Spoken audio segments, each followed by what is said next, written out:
This is Healthy Souls with Father Nicholas Lowe, helping you to live a Christ-filled life in today's world. Father Nicholas is the pastor of St. John the Divine Greek Orthodox Church in Jacksonville, Florida. Good morning. It's good to see all of you in church this morning. Thank you all so much for coming and worshiping and beginning your week. We oftentimes say this, but Sundays are the first day of the week. Sometimes we think Monday is, but actually Sunday is the first day of the week, and so you're beginning the week the right way, and that is by being in church. So we're grateful that you're here worshiping with us.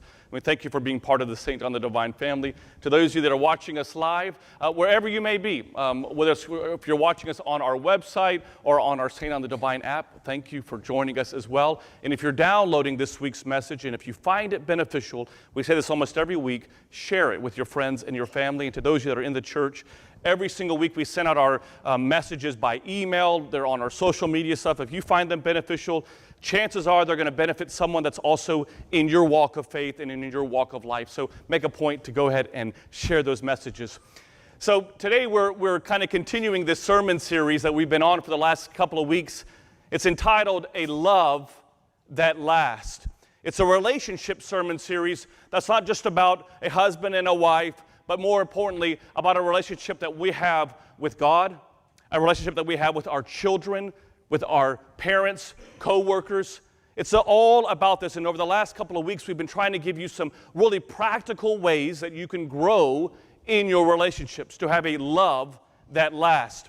And I gave you 2 ground rules from the very beginning, and I'm going to repeat them for you today. I want you to make sure that these ground rules are things that you follow as you're filtering the lens of this message and hearing it today. Rule number 1 is this.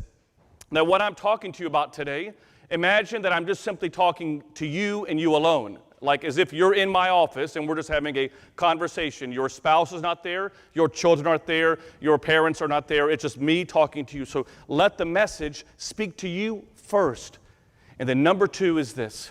No matter where you are in your relationships, in any of your relationships, they can always, look at me, church family, get better. They can always get better. So let's get started. Today I want to talk to you probably about one of the most difficult topics that we're going to cover in this sermon series, and that is, how do we fight right? We all have similarities in our relationships. We might like the same foods or enjoy the arts. We might like certain types of music together. There's similarities that in every relationship, in order for there to be a relationship, there's some similarities that happen. But we also have differences. The way in which we talk to people, maybe how we are as a person, our personality type, how we act in public. And oftentimes, those differences can create difficulties in a relationship. In reality, it's not a matter of if you're going to find yourself in conflict. It's really a matter of when you're going to find yourself in conflict. I heard this story a couple of weeks ago. As you know, many of you know already, we start working on our sermons several weeks in advance. There's just no time for me to work on a sermon that week that we are doing it. So we start beginning the process several weeks in advance, and they don't come easy for me, by the way. It's one thing that we spend a great deal of time writing every Sunday's sermon. And Roxanne, a couple of weeks ago, was saying that when you're preparing this particular sermon about fighting right, she said, put something funny in it. It's a heavy topic, so put something funny in it. So I found this story recently about this couple who none of you can relate to, but they were playing the silent treatment game with each other. And they weren't just talking to each other. They were in the same house together, but they were not talking to each other. They were very angry with each other. And so the husband, not wanting to give in to his wife, wrote on a Post-it note, I need you to wake me up. I've got a flight at 7 a.m. Can you wake me up at 5 a.m.? Put it on her nightstand on a Post-it note. He didn't want to talk to her or ask her that because that would mean giving in. So he simply gave it to her on a Post-it note. The following morning, the husband wakes up. Not at 5 a.m., not at 6 a.m. He wakes up at 9 a.m. He is so angry because he misses his flight, so he gets up out of bed and goes to his wife and says, honey, I told you to wake me up at 5 a.m. for my 7 a.m. flight. The wife, also not wanting to give in, simply looked and pointed towards his nightstand where she wrote on a Post-it note, wake up is at 5 a.m. She just simply wrote back to him the comment because she didn't want to give in. So the point being is this, is that I think in every one of us, if we're totally honest with ourselves, we can all deal with conflict in an unhealthy way. See if some of these ways apply to you and in your relationships. Maybe you are, number one, an avoider. This is someone much like that couple. They just kind of avoid conflict.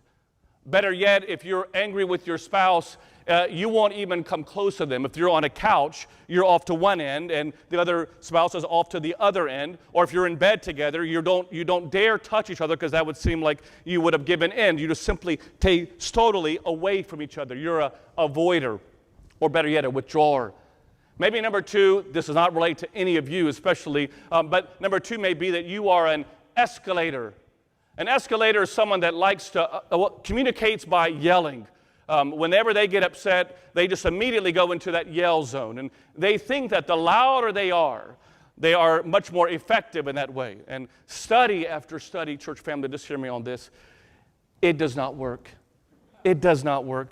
You should just do the studies on your own about being a yeller or an escalator. It doesn't really work. Or maybe better yet, we're getting to some more toxic now behaviors in conflict, and that is when we can be a criticizer, where we're always looking at our spouse or a child or a parent or a friend and always being critical about them. You never do anything right. You're always doing the same thing over and over and over again.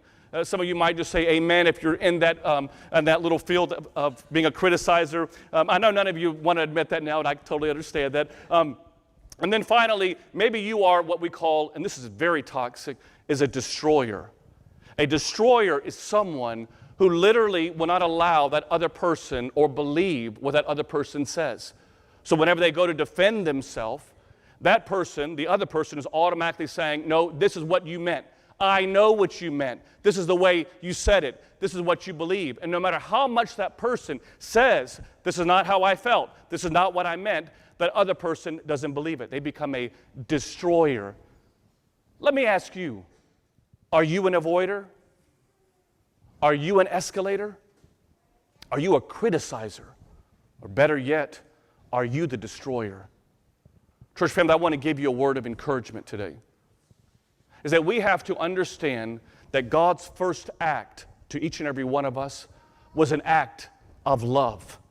And we have to be able to recognize that because our God designed us in love, we need to always define every relationship that we're in with love. That before we go and confront, we first connect to that love. In your worship guide today, I gave you a Bible verse that I want all of you to look at. It's something that I think is oftentimes called the Mount Everest of love Bible verses. You should have got this when you came in. So if you do, open up your worship guide and see that our ushers usually are supposed to give those out. So hopefully they did. And if they do offer those to you when you come in and you're like, oh, it's okay, we use these as our sermon guide. So make sure a point that you take one of these every single Sunday. But here, listen to what St. Paul says in 1 Corinthians chapter 13. Many of you know this stuff by heart. But listen to what St. Paul, in speaking about that love. I may be able to speak in the languages of human beings and even of angels, but if I have no love, my speech is no more than a noisy gong or a clanging bell. I may have the gift of inspired preaching. I may have all the knowledge and understand all the secrets. I may, listen to this, church family, I may have all the faith that's needed to move those mountains that Christ talks about. But if I have no love, I am nothing. Now filter the next several verses in your own relationships. I may give away everything I have and give up my body to be burned. But if I have no love, this does me no good. And here it goes. Love is patient. It is kind.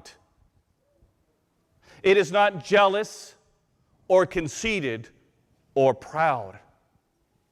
Love is not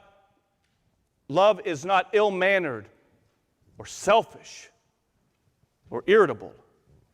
How are all of us doing so far? This is A great inspiring speech, Father Nick. Thanks so much. Love does not keep a record of wrongs. That's one that I think all of us can listen to again. Love is not happy with evil, but is happy with truth. Love never gives up, and its faith, its hope, and its patience never fail. Love is eternal. When you're looking and evaluating your relationship with your father or your mother, is it being patient and kind to them? Is it slow to anger? Is it keeping all the wrongs that they may have done? Or how about for your spouse? How many of us, if we're truly honest with ourselves, keep very good records of when our spouse does things that offend us or hurt us?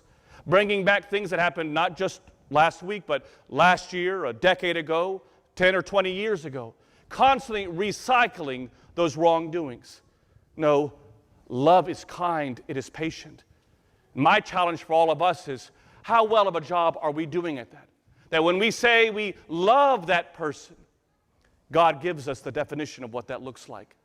So how do we go about doing this? How do we go about following in God's steps? And more importantly, how do we fight right? Well, I think there's 3 promises that we all need to make. Here's the first promise, and I gave you in your worship guide an opportunity for you to take notes. So some of these things I think will be very beneficial, to be quite honest with you, for taking some notes. Here's number 1. I promise. Can you all say, I promise? I promise to act, not react. In other words, to act and not react. So often we wait in an argument. Once we're in that argument, we've already hurt each other, we've already been upset with each other, to then say, I'm sorry for what I said. I shouldn't have said it this way. Oftentimes, that reason is because we do not have what we call a pre-fight plan. What is a pre-fight plan? Is that you have some never statements that you say. Let me give you some and write these down. You never yell in an argument. You never yell. Believe me when I tell you this, if you are the one who yells, trust me when I tell you this, and do the research on your own. It tells, on one study, it found that us men, when our heart rate goes above 100 beats per minute, we're not even thinking. And you might even say, exactly my point, Father Nick. In those moments, when we're escalated, when we're angry and you're yelling, they're not even listening. The most optimal language to speak about is this way. Hello. This is St. John the Divine. You see how you're all listening? As opposed to that loud voice that all you're hearing is volume. Never, these are never statements, yell. Another important one for you parents, never argue around your children. Let me tell you something. As the priest of this community for now 12 years and the youth pastor or youth minister of this church for 8 years prior, I cannot tell you how many children I see come in my office who are dealing with the scars and the wounds of parents who were yelling in public, yelling with their parents around. Don't do it. Never around your children, and I would argue too, never in public.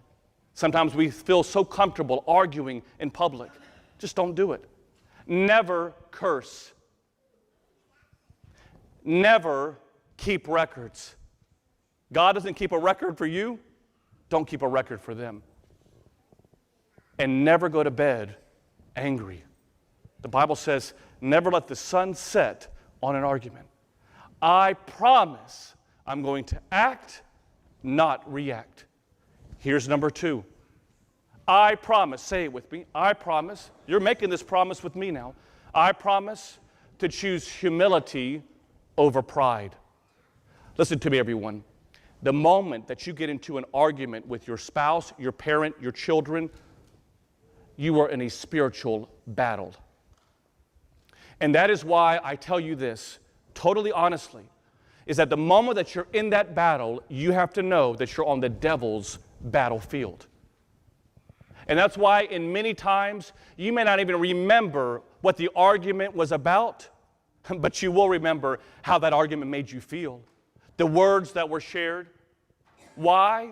Because our ego controls us, not our humility controls us. And what I'm encouraging you all is to always go with humility. Christ had the humility of washing the feet of his disciples out of humility, knowing that they were going to betray, some of them were going to betray them or leave him when he was on the cross. How many of us in those arguments are all about me, as opposed to, no, let me give you the floor. Let me listen to what you have to say. How does that look like? Write these things down. Number one is, I will listen. Listen to this. 70% of all arguments, people aren't even listening in them. Like when they do surveys and ask the people after the argument, what was it about? They can't answer it because they weren't listening. Why? Because if you're like me, sometimes when you're in an argument with Roxanne, you're constantly doing the Google search of what she just said and trying to process what she just said without ever even listening to what she is saying in that moment. Because we're automatically thinking of our response as opposed to listening to what's being said. Just listen. Then I would say, understand. Understanding starts when you stop judging. Like when I'm in that relationship and I'm just understanding, I'm not trying to defend myself, I'm just simply understanding what they're going through. And then another one, a part of that, C part of that would be that I'm going to validate. I want to validate. I want to listen, understand, and validate. And what I mean by validate, I don't mean that you're giving in, or that you're saying that I was wrong and you were always the one that's right. That's not what we're doing. That escalates the problem. Validating means, you know what? I can see how when you heard it that way you heard it, it made you feel that way. I can see how when you made that comment, or I made that comment, or when that event happened, it created this feeling inside of you. You validate it. Most arguments are able to be resolved within minutes. The reality is that most arguments take days to resolve. And here's number 3. I promise to act, not react. I promise to choose humility over my ego, over pride. And here's number 3. I promise to forgive. I love this morning's gospel lesson. This is one of the most amazing parables. In fact, it's only mentioned one time in the Gospel of Luke that we read today. And it's read every single year as we're approaching Great Lent. It's the parable of the prodigal son. You all know it. And here this son, could you imagine, asks his father, before he's dead, give me all of my money. All the money that you've worked for, that I haven't worked for, give it all to me now. And the father says, sure, here it is. And the son goes out and takes that money that father worked morning, noon, and night for, only to have it spent on areas that we cannot say in this church. And then the son has this epiphany that I need to go back because the way I'm living, I'm feeding pigs. And if you're familiar with the Jewish parables, a Jew can never associate or even come close to pigs. And so that this young Jewish son, this prodigal son, was actually hanging around and feeding off of the same food bowl that pigs feed off of. And then he goes from there and he says, what has happened to me? I've lost myself. And he goes back, I want to go see my father. I've been lost. I think now I'm found. And the father, in the most amazing parable, is sitting there and he's waiting for him. He's waiting for him. In the moment that prodigal son just simply shifts directions and goes towards his father, what does that father do? Runs to him. How many of us, if our children, or better yet, a friend, did something that betrayed us, undermined us, would be sitting there waiting for them to come back? And what does that father do? He runs to his son. And that expression in the Bible, when you hear of anyone running, it shows the extent by which he was loving his son. Because a Jewish man in a robe would never run. It was considered, to show any part of your leg was considered shameful. But it was showing you the extent of how that father did. And once the father gets to his son, he doesn't even let his son finish what he's saying. In the Greek language, it says that he begins to kiss him and kiss him all over, like showing him so much love. And if that father is telling us what the picture of what forgiveness should look like, then we as people have to learn the promise to forgive in our relationships. We've got to learn to clean the slate. The word forgiveness literally means to pardon or release someone. Can we just release a family member today? Can we just release a spouse and stop bringing up the past? Can we just release what we're doing to our children, or better yet, children to our parents? We got to do some releasing today.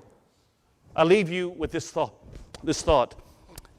When I was growing up here in Jacksonville, as you all know, I grew up was kind of formed in this community, and I loved growing up, and we had some great priests at that time, people that inspired me, but one of the people that I always loved to listen to, and maybe some of you already know this, is I used to love to listen to Billy Graham. Billy Graham was one of those people that we may have had some differences in our theology, but I loved how passionate he was whenever he spoke and whenever he talked about Christ. I remember when he came to Jacksonville and sold out the Gator Bowl. It was like the biggest thing that hit our city in a long time. And if you study his life, Billy Graham's life, who the anniversary of his death is in just a couple of days from now, him and his wife, Ruth, didn't have a picture-perfect marriage. In fact, they too had struggles in their marriage. There were challenges as a priest and a pastor's wife and how to live their life the best way. And for 63 years, they were married.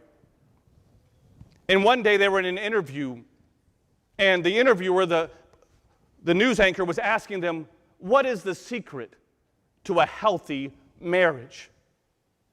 And Ruth Graham, Billy's wife, simply put her hand on her husband's lap and said this: the secret to a healthy marriage is when two people who are in union with each other forgive each other.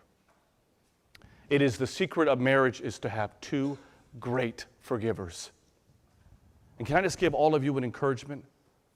Let's learn to forgive. It's not a matter of if we're going to have a conflict. I hate to tell you this, but some of you maybe on the way home today have a conflict. It's not a matter of if, it's a matter of when. So let's make some promises. I promise to act, not react. I need to create some never, never statements. I promise to choose humility over my pride. And I promise to forgive. We have to let the God who designed us in love always define every relationship we're in with His love.